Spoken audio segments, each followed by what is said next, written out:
Hola a todos, bienvenidos a Voces Sostenibles, el podcast de Expo Sostenible, el evento gratuito dedicado a la sostenibilidad, al cual le invitamos a participar este próximo 15 y 16 de abril en el Hotel Embajador.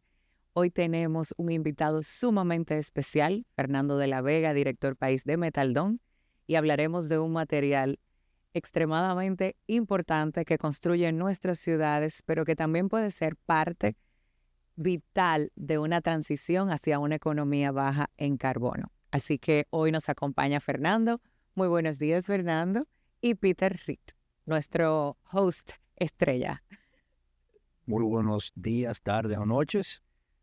Muchísimas gracias, Fernando, por haber accedido a visitarnos en Voces Sostenibles. Vamos a iniciar rápido porque Metaldón es parte de la cultura popular dominicana. O sea, Metaldón para el dominicano es un referente hasta de ubicación. Claro, por Metaldón. ¿A dónde? Por Metaldón. Sí, yo no había pensado Sí, o sea. Cuando no había Google Maps. Cuando no había Google Maps, no había Waze. Era por Metaldón. Exactamente. Entonces, particularmente nosotros, los que vivimos en Santo Domingo, hemos visto la evolución de Metaldón.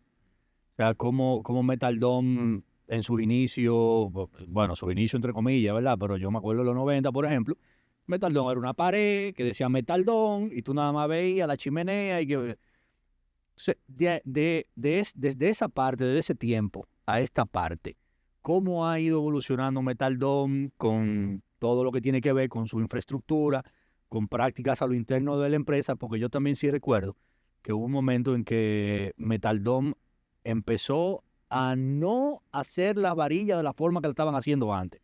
Entonces, y estamos hablando de que eso fue, qué sé yo, por ahí por el 2000, principio del 2000 o algo así, más o menos, creo que fue. Que a nosotros nos sorprendió mucho ver una nueva formulación, yo soy hijo de ingeniero, una nueva formulación en el acero o en la forma de hacer el producto. Entonces yo quisiera como que habláramos de esa parte, de cómo esa evolución de Metaldón, un poquito de la historia y eso. Bueno, primero que nada, muchas gracias por la invitación. Me da mucho gusto estar compartiendo en este foro que tiene como base, como esencia, un tema tan bonito, un tema tan en pro de muchas cosas que queremos empujar. Y yo creo que en Metaldón también encajamos perfectamente en este ADN. Así que nada, gracias a los dos por la invitación y cuantas sean aquí, cuenten con nuestro apoyo. Bien, pues vamos un poco de historia. Metaldón ya va por casi 60 años. Ya el próximo año va a cumplir 60 años, un gran hito ahí de la historia. Y bueno, pues siempre ha sido, te puedo decir, de lo que he indagado, de lo que he aprendido, pues yo no estuve en la fundación. No somos tan viejos. No, claro. Ninguno de los de aquí estuvimos, pero yo creo que siendo una siderúrgica, que nació como siderúrgica, nació también con una mentalidad no tan tradicional, por así decirlo. O sea, siempre buscando cambios, siempre buscando eficiencias. Pero en ese momento, digo, sostenibilidad en esos años no se entendía como se entiende ahora para nada, ¿verdad? De hecho, la palabra yo creo que ni existía como tal así. Se entendía un poco como, sostenibilidad podría ser lo que eficiencia operativa, o de que cómo produzco a menor costo, cosas de tipo que yo creo que siempre en todas las empresas ha estado las ganas de ser más competitivo en costos. Y bueno, lo que sí es importante decir es que hoy en Metaldón, desde hace ya muchos años, la sostenibilidad se ha convertido en un pilar estratégico. Digamos, nosotros tenemos 5 prioridades estratégicas en la empresa y una de esas es así literalmente ser referente en prácticas sostenibles. Entonces, bueno, eso nos moviliza a toda la empresa y eso es lo que nos ha llevado a muchas de las cosas que vamos a platicar hoy, yo creo, como inversiones en energía fotovoltaica, inversiones en cambio de la energía que utiliza para el calentamiento, en vez de fuel oil gas natural, el reaprovechamiento de residuos, el reaprovechamiento del agua residual. la chatarra, etcétera. Entonces yo creo que al final de cuentas ha evolucionado, pero siempre como que con una visión del medio ambiente, de la comunidad, de la gobernanza y bueno, obviamente de progreso económico. Y hablando de la parte que dices de las comunidades, ¿cómo ves que se integra algo tan importante como mencionas al tema social? Porque es parte también de la sociedad. El tema de los recogedores de acero, pasaba igual con Con la botella plástica, las claro. botellas y las botellas de cristal Bueno, en su momento, claro. Eso era una línea de negocio para los productores o los comerciantes informales. Pero, bien, pues sí, el ángulo social es importante para Metaldom, no solo hacia afuera, que claramente hay que atenderlo, comunidades en las que uno está, vecindades o que uno está haciendo parte, pero nosotros también le hemos dado un enfoque muy interesante que les quiero platicar, miren. Hacia adentro, hacia nuestros colaboradores. Somos 1,200 colaboradores, redondeado. Y de esos, bueno, pues hay muchas personas que tienen necesidades y tienen familias, tienen deudas, hay todo tipo de cosas que nos pasa a todo el mundo, ¿verdad? A unos más que a otros en magnitudes distintas. Entonces nosotros medimos algo, fíjense, se llama el índice de pobreza multidimensional empresarial, porque existe ese mismo índice para medición en los países. En general, los gobiernos normalmente lo miden para saber cómo está evolucionando la pobreza en la población. Pero también hay ese mismo índice para las empresas y nosotros lo medimos. Y se mide a través de una encuesta. Esa encuesta tiene varias dimensiones, por eso es multidimensional. No solo la pobreza por recurso económico, sino está salud, vivienda, educación, hay varias dimensiones, componentes. hasta temas psicosociales, psicológicos, porque todo eso te puede ir arrastrando hacia una situación de vida que puedas tener problemas y al final de cuentas nos interesa como empleado, pero también nos interesa como persona, claro.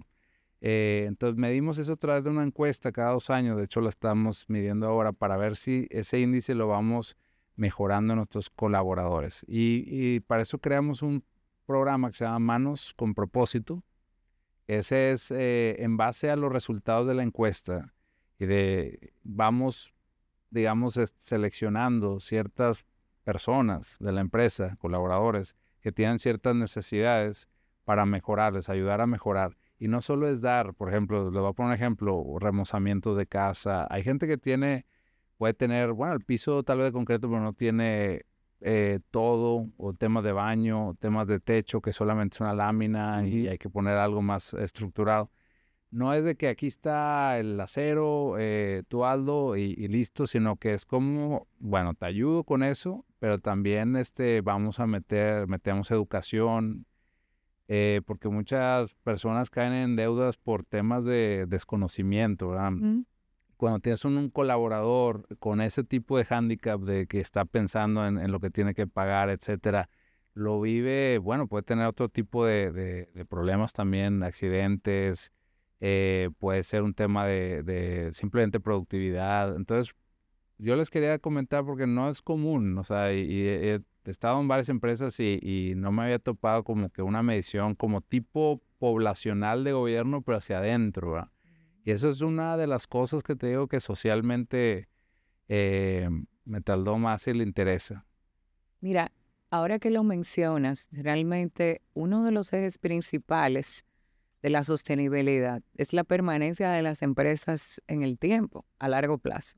Las empresas están llamadas a ser rentables y luego, obviamente, tener una serie de estrategias que la hagan más amigable con el medio ambiente, con propósito y una serie de cosas más. Pero ahora que mencionas esa parte, uno de esos insumos principales de las empresas es su recurso humano. Y el tema de salud mental, nadie lo toca.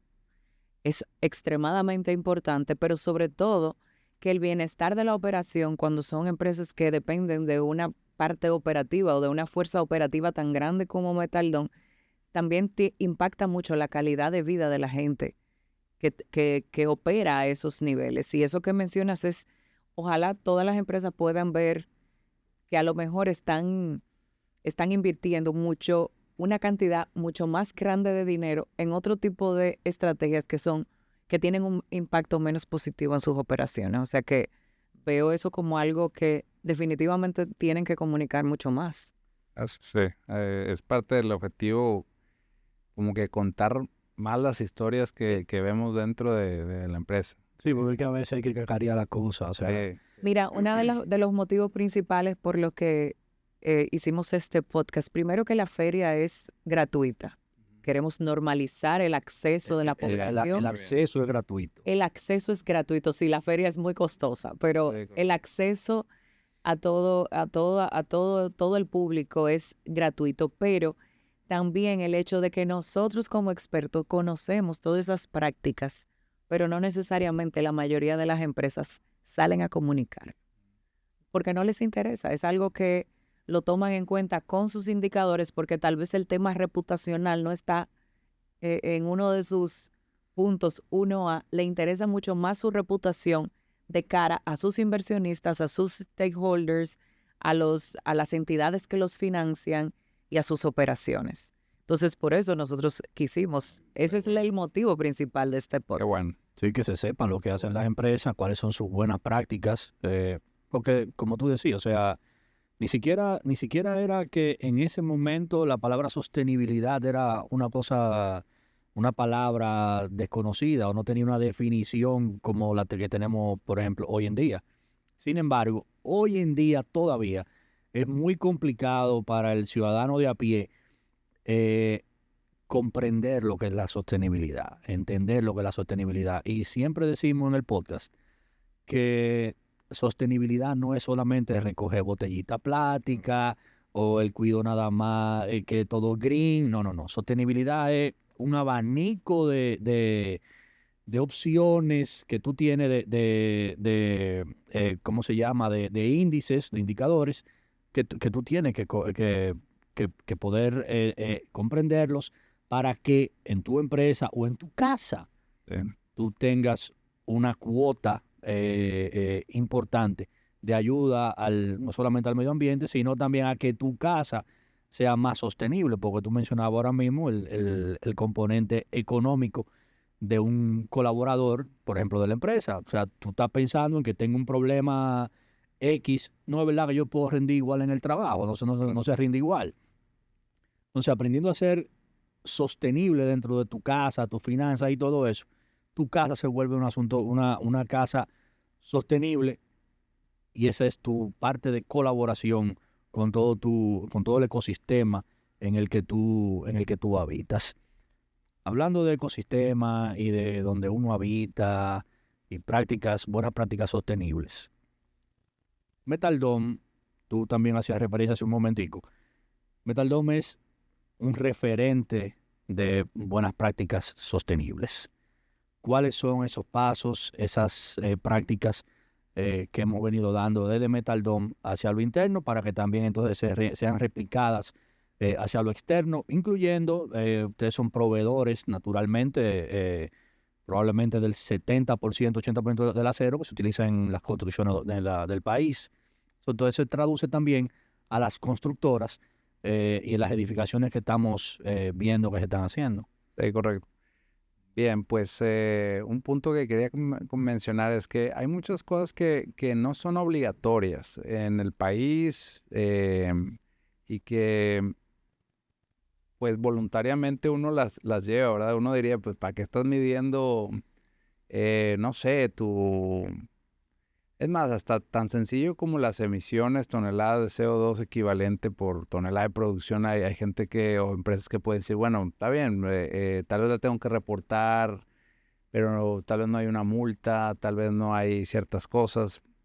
Y así hay una infinidad de certificaciones, por ejemplo, también, que yo quiero decir que no tiene que llegar al punto que sea obligatorio para que uno lo tenga que hacer, ¿verdad? Y de ahí empieza la mentalidad de la sostenibilidad, al igual que la mentalidad de otro tipo de cosas que dice uno, bueno, aunque no es obligatorio, yo como empresa decido hacerlo.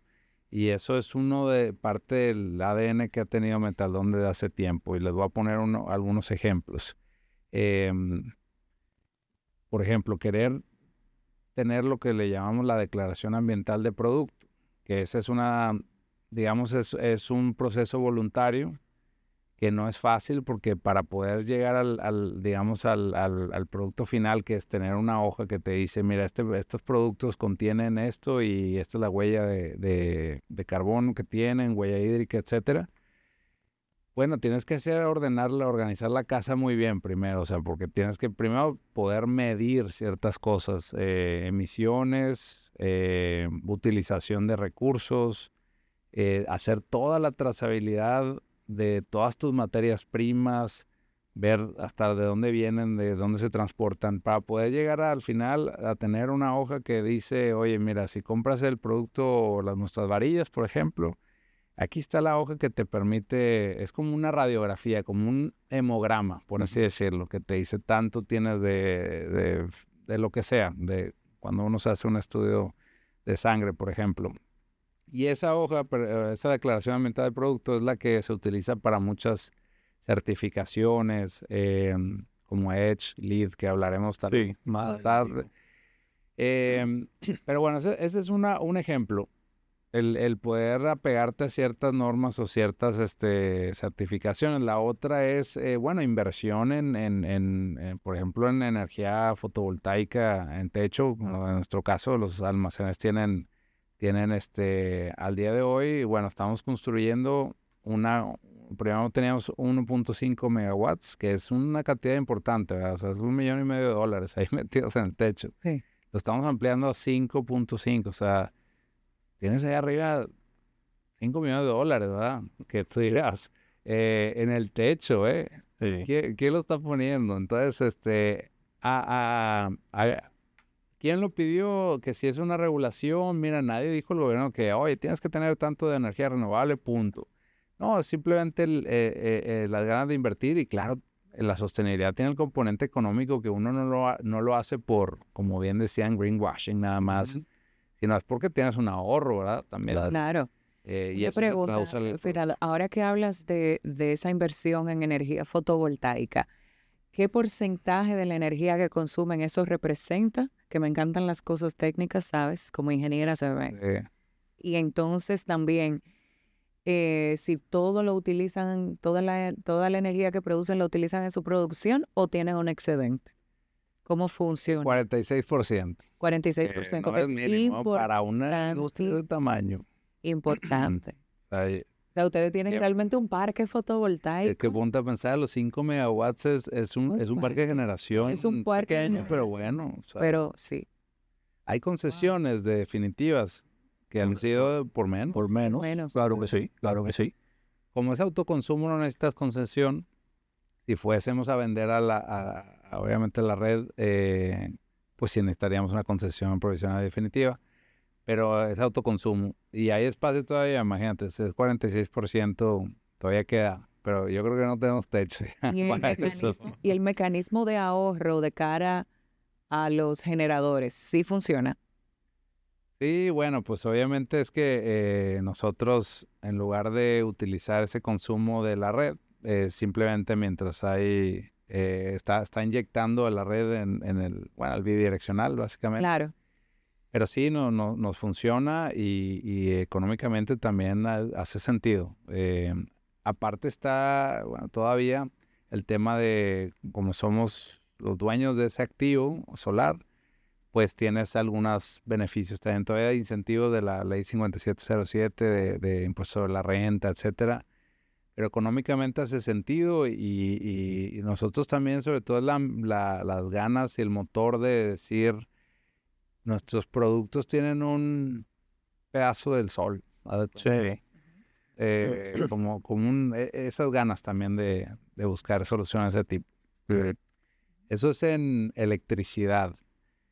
En calor, por ejemplo, pues usamos gas natural fue de las primeras industrias que se cambia de fuel oil a gas natural en aquellos tiempos donde estaban iniciando los distribuidores de gas natural. Okay. Hoy ya son 5, pero en ese momento comenzaban. No había muchos tanques de gas y también fue una decisión de cambio. Ese es otro de los cambios importantes que se hizo hace ya muchos años. Y bueno, por citar unos ejemplos. Pero sí, 46%. Yo quisiera ver unas cuantas empresas más que se dedicaran también a ese tipo de prácticas. No, y ahora es que inicia el tema interesante. ¿Lo preguntas tú o lo pregunto yo? Pregunta tú, arranca tú. Sabemos que la trayectoria interna para una empresa atreverse, porque voy a decir atreverse, a poseer certificaciones como LEED, Edge, es realmente demandante. ¿Cómo ustedes se organizaron hacia esa línea? Fueron años. De pasar de un elemento tan controversial, porque realmente es controversial. Sí. Sí, no es de la noche a la mañana. Mira, yo le digo, comienza con el deseo de la dirección o de los dueños de un negocio de decir, miren, nosotros queremos abanderar, independientemente de algo sea obligatorio o obligatorio o no, queremos abanderar y distinguirnos de esa manera. Solamente por el legado que deja uno al mundo, o por el legado que deja a las comunidades o a quienes colaboradores participen en esta empresa. Creo que hay que empezar con ese chip y eso es la educación, eso tiene muchas cosas que ver, porque si solamente quieres pensar en lo pragmático, bueno, pues tal vez no es tu prioridad esto. Claro. Entonces comienza por esa chispa y eso se va percolando en las decisiones del día a día, tal es así que nuestra empresa pues es una prioridad estratégica. Podría ser un objetivo, una iniciativa, un proyecto, pero no, es una de las 5 prioridades que todos los días estamos trabajando. Ahora, ya que comienza eso, bueno, ordenar la casa, que es lo que así le decimos, que es ver dónde están las diferentes emisiones, efluentes, todo ese tipo de data que puede estar ahí pero no está siendo contabilizada, hay que medirla y para eso necesitas hasta desde equipos, o sea, que puedan medir ciertas cosas, registros, base de datos y bueno, empiezas a organizar ese tipo de mediciones. Después obviamente hay ciertas, bueno, nos apoyamos con externos también, consultores que nos ayudaron a organizar procesos y forma de medición de ciertas variables, para ya después venir a tener un documento como la Declaración Ambiental de Producto, para que esas sea alineada, por ejemplo, la Declaración Ambiental de Producto, o sea, LEED y Edge, esas certificaciones que las buscan mucho los constructores. Solamente con enseñarle, mira, este producto, nuestro acero, tiene esta declaración ambiental de producto, ya automáticamente LEED y Edge tiene una huella de carbono automática de ese proyecto. Y hablando de ese insumo, ustedes fueron la primera empresa, o han sido, creo que la de la región, que hizo un estudio de la vida útil. Es un estudio de la vida útil de la varilla para poder descontar esa huella de carbono de su proceso de producción. Y eso fue realmente, no solamente fue una idea, sino un acompañamiento, pero también hay que reorganizar un proceso productivo. Claro, ese es el ciclo de vida. El ciclo de vida. Ese es también. El ciclo de vida. Lo hablamos mucho y a veces es algo que no nomás se mide un pedazo, pero cuando mide ciclo de vida es todo, ¿verdad? O sea, que pasaba mucho con las baterías, ¿no? Que decían, no, son muy... ¿Pasaba? No, pasa. Y el producto de ese resultado, de ese ciclo de vida, fue una varilla que cuenta con las especificaciones que necesita el sector, pero con un impacto en la huella ambiental muchísimo menor.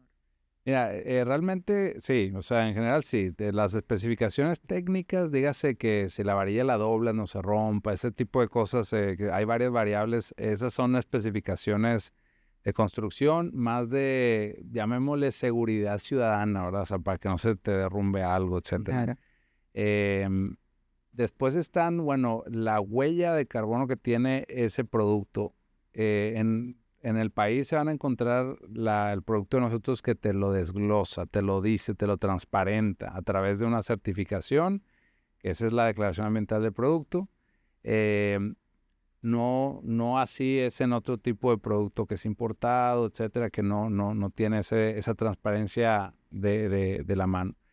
Y eso es lo que, siendo un constructor, si andas buscando diferenciarte con temas de lead, de hecho, u otras cosas, es ahí donde lo que el constructor pide de sus productos, puede ser cemento, puede ser acero, puede ser otros más, madera, puede pedir, oye, pásenme sus declaraciones ambientales, y no te vas a topar que no muchas empresas tienen ese documento listo, actualizado, O sencillamente no lo tienen. no lo tienen. Y es que para tenerlo, como les decía, no es como que, no, mira, dame 2 semanas y te lo traigo. No, es que tienes que organizar muchas cosas, medir muchas cosas, traer a un tercero que lo certifique, y después de, 2 años nos tardamos. Y es bueno comentar, porque tal vez de cara a los que nos van a ver, no se entiende la importancia y el impacto que tiene eso, sobre todo en la economía de la República Dominicana, que uno de sus componentes principales del Producto Interno Bruto es el turismo.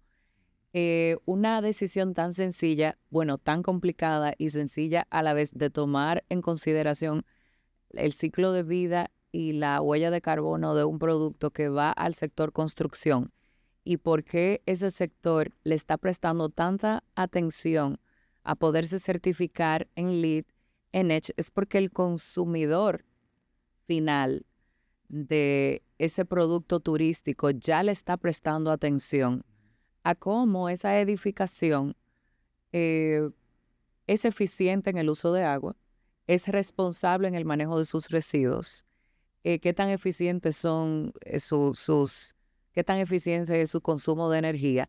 Ya el consumidor de turismo es muy exigente, y por eso se están dando los casos más comunes en la República Dominicana, que los desarrolladores le están prestando atención a que sus edificaciones y sus proyectos cumplan Sí, a todo. con esas normas internacionales que en Europa son obligatorias.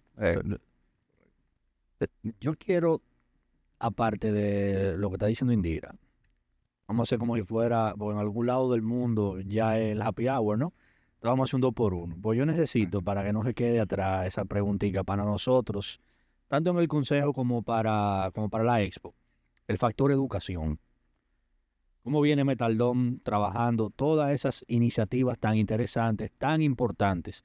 ¿Cómo la vienen trabajando a nivel de educación? Si tienen algunos planes o si ya lo han iniciado con universidades, centros técnicos, colegios, escuelas. Bien, sí, definitivamente estamos muy cercanos de las universidades. Diría que más en ingeniería, sí. Pues en ingeniería civil, por ejemplo, bastante.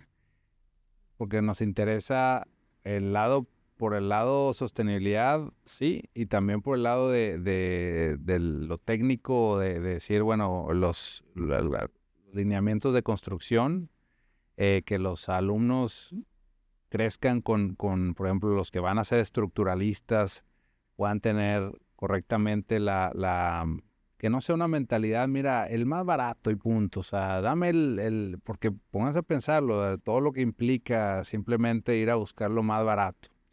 Cuando hablas de construcción donde están personas habitando dentro y todo, ya no es un tema nada más de precio. Aunque yo sé que es acero y normalmente se tiende a decir, no, esto es como un commodity, aquí no importa, todos son iguales. Realmente no son todos iguales, y eso es parte de lo que uno también como empresa se embarcó en esta misión de diferenciación, pero también de aporte a diferentes dimensiones de la sostenibilidad. Entonces, sí, cercanía con universidades, tenemos algunos programas. Las principales universidades de aquí, seguimos creciendo, es una parte de la agenda irnos metiendo en más, pero sobre todo también en talleres. Ya hay otros técnicos, escuelas técnicas, que acaban siendo también colaboradores de empresas de constructoras, etcétera. Esa parte lo tenemos como objetivo, como permearnos más. Okay. Porque sí, las grandes universidades, ahí nos vas a ver. Sí. Y a los alumnos de ingeniería, que a muchos de ellos acaban fundando su propia empresa. Pero igual también hemos detectado que tenemos que seguir permeando ya en escuela técnica y ciertas, digamos, disciplinas que no solo la ingeniería civil, sino también puede ser hasta la industrial, etcétera. Sí, o sea, antes yo recuerdo, yo estudié una buena parte de mi vida en el Instituto Politécnico Loyola de San Cristóbal. Y Me encanta decir que tú eres de San Cristóbal. Y nosotros, bueno, porque hay razones. Y había nosotros teníamos una parte de la carrera que la hacíamos pasantía y la hacíamos allá en Metaldom. Porque se tenía que hacer Metaldom, principalmente los ingenieros industriales. Todavía siguen haciendo Es que Metaldom era la escuela.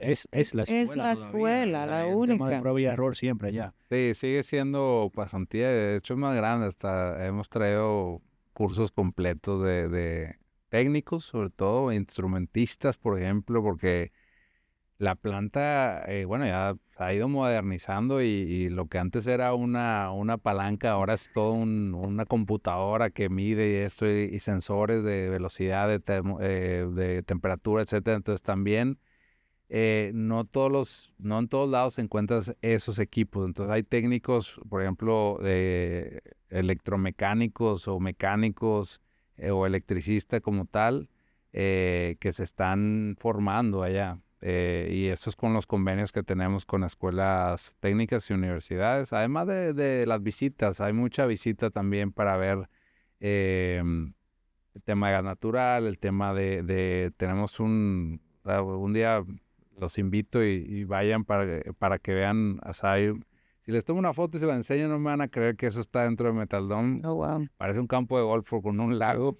Buenísimo. Y eso es parte de lo que hay ahí que queremos seguir contando. Chulísimo. Tú sabes que, Fernando, hay un tema que a mí me apasiona y es algo que nadie piensa, pero realmente dentro de los procesos industriales siempre hay un insumo muy poco valorado, muy escaso, extremadamente escaso. Y la mayoría de los procesos industriales necesitan agua de calidad. Las fuentes de agua para nadie es un secreto que están en detrimento. Nosotros tenemos una huella hídrica, un impacto de una huella hídrica que va en detrimento cada vez. Los ciclos de lluvia mucho más alterados. Inversionistas de multinacionales que ya están repensando sus inversiones en ciertos mercados donde hay estrés hídrico. Vemos que ustedes en el proceso de recirculación del agua que utilizan en su proceso también hicieron inversiones para ahorrar 6.9 millones de metros cúbicos de agua. Eso es extremadamente importante. Es una inversión que muchas veces, bueno, la mayoría de las veces tú no tienes cómo calcularla en términos de retorno porque el agua en este país es prácticamente gratis.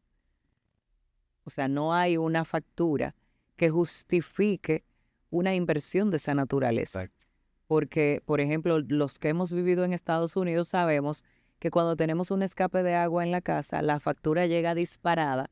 Pero eso lo hablamos con el director. Exactamente. Cuando vino el año pasado. Yo le comenté eso, que a mí me pasó que cuando arreglé me llegó una factura de miles de dólares, cuando arreglé el escape que había, me hicieron el reembolso. Pero cuando tú recibes una factura que te asusta, bueno, tú tomas medidas, pero en este país eso no sucede. ¿Cómo ustedes repensaron ese proceso? Eso es extremadamente importante porque es lo único que va a garantizar, primero, el acceso al recurso que ustedes necesitan para su producción a largo plazo y también el tema de que es un riesgo. Correcto. Mira, totalmente de acuerdo. Uno diría, bueno, 6.9 millones de metros cúbicos al año, casi 7, para redondear 7. Bueno, pues tómalos de de la fuente interminable, por así, entre comillas, del mundo. ¿Para qué instalar un sistema de recirculación que te permite no estar tomando eso todo cada año? Bueno, si uno pensara así, pues definitivamente no lo hubieran puesto, ¿verdad? Ahora, yo creo que parte de la misma chip ADN de decir, bueno, en mis decisiones quiero poner la sostenibilidad dentro de la decisión. O sea, esa es una parte de la historia. Y la otra es que es un proceso crítico. Entonces, también por sostenibilidad, pero no por el concepto de que siga continuidad de negocio. Por continuidad de negocio es importante el tema del enfriamiento. Yo creo que la combinación de las dos cosas, es decir, bueno, tengo de alguna manera prioridad de favorecer algo que hoy, como dices, Indira, digamos, no te cuesta, por así decirlo. No te cuesta, no te lo exige nadie. Te va a llegar una factura de millones de dólares por el agua que utilizaste. O Sí, mal, de la luz. o mal utilizaste. O mal utilizaste. Ya en otros países comienza a cambiar esto. Pero dices, bueno, si no tengo esa presión, ¿por qué hacerlo? Bueno, yo creo que uno, por tener la mentalidad de decir, quiero priorizar este tipo de inversiones a la larga. Y segundo, al ser un proceso crítico por continuidad de negocio, cuando se unen esas dos, dice uno, bueno, sí nos conviene por ambos lados tener algo. Y hoy se recircula 97% de lo que se usa. Y aparte con el lago que te digo que después se los enseño, con la captación de lluvia, nos ayuda también a tratar de ser medio independientes del sistema hídrico normal y no quitar esas 7 millones de metros cúbicos al año de otros afluentes. Ese mismo proceso de reciclaje del agua, ¿cómo ustedes trabajan, haciendo el paralelismo, con todos esos productos ferrosos que trabajamos en Metaldom? ¿Cuáles son los procesos a los cuales se someten esa chatarra, ¿no? que recibimos allá en las instalaciones de la empresa? La chatarra, sí, un tema muy interesante. Para muchos basura. Sí. Para nosotros comida. La basura de uno es el oro del otro. Correcto. Exacto. Correcto. Y eso, qué bueno, porque al final de cuentas está ahí el consumo de electrodomésticos, de vehículos, de todo que también hay un trabajo por hacer del consumismo, pero está ahí, ¿no? Entonces eso es algo que está produciéndose todos los años ahí. También los temas industriales, vigas o demoliciones para hacer edificios que tumban una casa, etcétera. Todo eso genera desperdicios. Lo que tiene que ver con le llamamos chatarra ferrosa, la que tiene acero. Bueno, de esa definitivamente nosotros la compramos y la compramos en todo el país. Es uno de los insumos que también la siderurgia en general la necesita. Entonces, para nosotros es un gran nicho que estamos captando y que, como decía, para unos es una basura sin sentido, para nosotros es algo importante, porque el acero se puede reciclar infinitamente Cantidad de veces. Y por ejemplo, Fernando, y perdóname que te interrumpa, para que agregues eso en la información que nos vas a dar, si yo tengo un electrodoméstico, varios electrodomésticos, y quiero que me lo compren, ¿cuál es el canal de yo comunicarme, por ejemplo? Bien. Porque te voy a hacer una anécdota. El Interceptor, ¿ustedes se acuerdan? El barco que vino de fuera, que colocaron en el río Sama, creo que está ahí, no opera. Está ahí. Él opera, lo que pasa es que cuesta más aprenderlo Mira, que lo que recoge. yo recuerdo No que, lo comemos. mira, recién llegado, se trabó con unas neveritas que tiran al río Sama, unas neveras de todo. Sí. Esos que están tirando sus electrodomésticos al río pudieran estárselo Llevándolo a vendiendo Metaldom. a Metaldom. Sí, Un dato interesante. Se ganan unos chelitos Se ganan unos ahí. chelitos en lugar de adicionalmente trabar las operaciones del Interceptor. Y determinada de contaminar el río, Exacto. que ya más contaminación no le cabe. creo. Pues Pues eso, mira, eso no puerta funciona. Eso duró menos que un cometa en el aire operando. De hecho, también barcos están hechos de acero y también no lo comemos. Exacto. Bueno, ahí en el Osama, de hecho, hay Mira, hay varios que muchos barcos que están están ahí. hundidos, que deberían de... Es más complicado. Nosotros la operación se llama desguace de barcos. Exacto.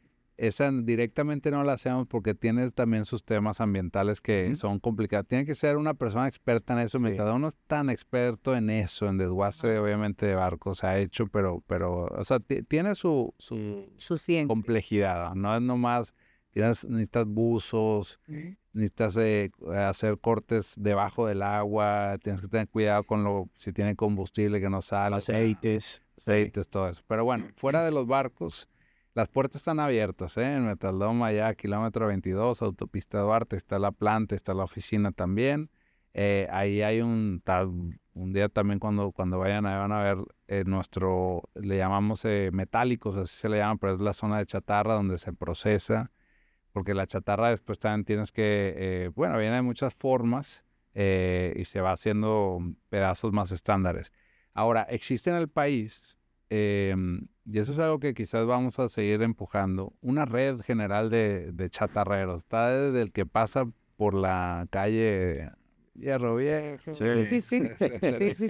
Esos recolectan en residenciales, normalmente ahí donde saca uno una nevera o algo así. Ellos lo llevan a un centro, a un patio, le llamamos, de acopio, que no es propiedad de Metaldom, pero los conocemos, que son los que consolidan un poco más carga, porque es muy pequeña la que lleva cada uno de esos. Exacto. Y de ahí es que nosotros ya llegamos, compramos eso y allá lo procesamos. Ah, pero muy bien.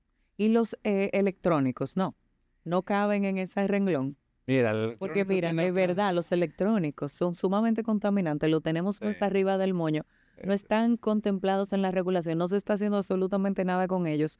O sea, eso tenemos que ver cómo lo resolvemos. Ahí hay un nicho, Ahí hay un nicho. No es ferroso como tal, porque tiene otros componentes. Plásticos. Inclusive hasta metales bien valorados. Sí. Pero ahí igual, yo creo que en Monterrey, por ejemplo, hay muchas ya nuevas empresas de eso. Yo creo que ahí hay un nicho para el país poder captar todo el electrónico, todos los chips, todo eso, desmantelar lo que es silicio, lo que es otro tipo de metales. Que son la famosa tierra rara, que de ahí es que se construye eso, que ya ahí habría un nicho. Claro. Correcto. 15 y 16 de abril, Expo Sostenible 2026. Para nosotros es sumamente importante el apoyo que hemos recibido de Metaldom en estas 2 ediciones que hemos celebrado. Creo que Fernando va a estar en un panel. Fernando, entiendo. Eso es imperdible, señor. Mira a ver este cerebro gratis. Mira, yo no me lo perdí. Que uno lo pueda saludar, conocer, si eres un pequeño empresario. Mira, hay un dato que yo voy a decir, que el tema de sostenibilidad realmente es costoso, Fernando, tú lo sabes. No todas las empresas, hay que saber que el 90% de las empresas del país son pequeñas empresas. No tienen el presupuesto para contratarse a una Indira, a un Peter, a un Fernando. No trabajo con no pueden meter no pueden totalmente reinventar su proceso de producción, pero hay tantas ideas y prácticas que tal vez no se les ocurre que las pueden ver en Expo Sostenible. Tienen la oportunidad, como tú estabas diciendo, Indira, tienen la oportunidad ahí mismo en la Expo de saludar a Fernando, interactuar conocer a Fernando, con estas personas de altísimo valor y un conocimiento de la materia vasto. Para esa Expo, Fernando, ¿qué podemos esperar de Metaldom? La visión que tiene Metaldom, también la visión a futuro de la empresa en los próximos años. Bien, lo primero que estamos listos para la Expo. Estamos ready. Estamos ready como lo bate de Dominicana en el clásico, ¿eh? Mira, yo les voy a contar una historia de la Expo Sostenible y eso después igual lo editan o lo que quieran, ¿eh? No, pero eso no editamos nada. Está bien. Estábamos en el stand. Había un stand de Metaldom ahí. Sí. Y yo estaba ahí, ¿no? O sea, era un break o algo así. Yo estaba ahí, de repente se acerca Wellington Arnault. Wellington Arnault. Se acercó ahí. traía atrás como un par de personas grabando, como que ya sabes, el celular, la cámara y todo el rollo. Y me dice, ven acá, o sea, con la gente atrás. Porque yo estaba ahí como que recargado ahí, saludando, etcétera. ¿Y qué es lo que hace Metaldom para sostenibilidad? Como diciendo, ¿qué Cuéntame. tiene que ver esto? Al contrario, como Al que contrario, ustedes es son contra ustedes, así, Ajá. casi que no lo dijo así. Y le empecé a contar. Fue breve. Le empecé a contar, por ejemplo, el tema de energía fotovoltaica, el tema del gas natural, el tema del agua, el tema de la chatarra. Es sumamente interesante. Ahí hay una socialización chula. Eso, miren el ejemplo ahí. Ajá. Y Miren el me ejemplo dice al ahí. final, nada, te estaba bromeando. Ah, Como diciendo, gracias por conocer todo esto que no tenía ni idea de hacer. Y yo, bueno, eso es lo que precisamente dentro de Metaldom, aprovechar estos foros tan buenos, tan bonitos, para contar la historia, las historias reales, las historias que pueden ayudar a otros también micro, pequeños, grandes empresarios que digan, oye, yo tengo esta complejidad, ¿cómo la resolviste? ¿Cómo...? Y quitando un poco de ciertas también paradigmas, ¿no? Que hay de, no, esto no se puede porque cuesta mucho. claro, esa burocracia tan difícil de accesar. Mira, realmente es un ambiente muy divertido. A nosotros nos ha encantado lo que ha pasado con Expo Sostenible. Ahí converge la prensa, Nuevo Diario que nos apoya, que tienen las pequeñas y grandes prácticas, tanta visibilidad, pero también como que la composición del público. Ahí puede haber sector privado, sector público, estudiantes, universitarios. Bueno, ahora venimos con algo sumamente novedoso e interesante, que tenemos niños pequeños que van a ir este año. Sí, estamos trabajando con los colegios también, que Con lo que van niños pequeños. el año pasado tuvimos un par de colegios que sí nos visitaron, pero queremos que sea más en masa porque entendemos que todos estos temas de sostenibilidad, si uno se lo inculca a los niños o al ciudadano desde niño, tiene menos problemas a la hora de crecer. O sea, no es fácil, ya después tiene 40 y pico, 50 años. Otro ejemplo de los beneficios de Expo Sostenible, les digo, ahí tuvimos la oportunidad de saludar al director general de compras del Estado. Así, Sí. de compras y contratación. Y bueno, Nuestro no fue amigo. mucho tiempo, ahí hablamos, mucho tiempo después, unos meses después ya firmamos un acuerdo entre la Asociación de Acero y la Dirección de Compras para poder incluir en las fichas técnicas de los productos que ellos, digamos, cuando hacen licitaciones, Sí. piden ciertos productos y ponen ciertas fichas técnicas del producto, pero están desactualizadas.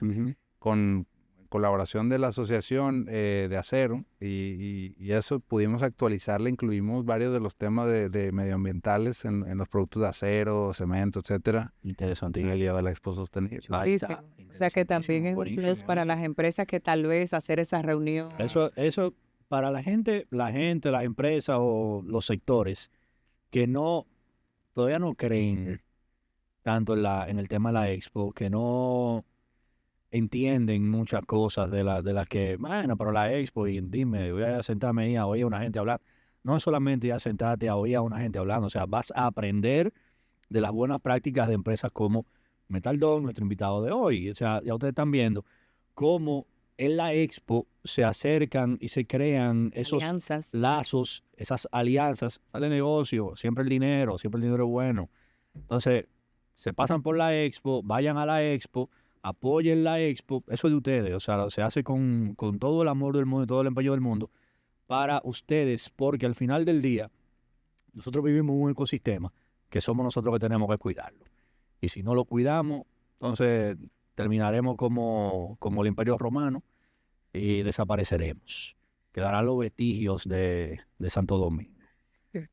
Fernando, muchísimas gracias por haber estado por aquí con súper esta aliado. conversación tan interesante. Agradecido de nuevo del apoyo que recibimos de parte de Metaldom. Y a ustedes, nuestros queridos televidentes, escuchas, vayan a Expo Sostenible 15 y 16 de abril del 2026 en el Hotel Embajador. Indira, muchísimas gracias a ti Gracias también a por ustedes, haber estado gracias, de nuevo Fernando. aquí hoy. Gracias. Y nos veremos en otro episodio de Voces Sostenibles. Suscríbanse, denle like, como lo otro, compártanlo, denle a la campanita para que le aparezcan todas estas nuevas emisiones de Expo Sostenible, Voces Sostenibles. Hasta la próxima.